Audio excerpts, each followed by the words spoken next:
pozdravljeni. Za vas imamo nekaj nasvetov za poletno vzdrževanje vrtnih kosilnic. Pred odhodom na sam dopust vam zelo svetujemo, da preverite nivo olja. Pogledate, koliko je olje črno, da se olje tudi zamenja, koliko je olje svete barve, pomeni, da je olje ustrezno. Potem je zelo dobro odpreti in pogledati stanje zračnega filtra, koliko je filter zapacan oziroma bolj temnejše barve, da svetujemo zamenjati. V nasprotnem primeru, koliko je v njemu samo prah in pa ostanki same vrtne trave, je zadostno, da se sam filter samo spiha z zrakom.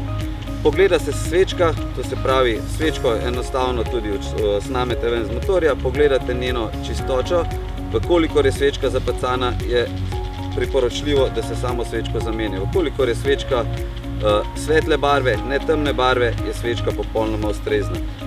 Zelo dobro je kosilnico tudi očistiti, enostavno se kosilnico nagne nazaj, na zadnja kolesa in spodaj očisti s kakšno dilco, kakšnim lesenim predmetom, vsekakor pa odsvetujemo pranje z vodo. Zakaj odsvetujemo pranje z vodo? Zato, da notranji deli same kosilnice ne zarjavijo. In pa na koncu še nasvet, da bo kosilnica dobro rezala, da se nabrusi nož za nadaljnje košnje.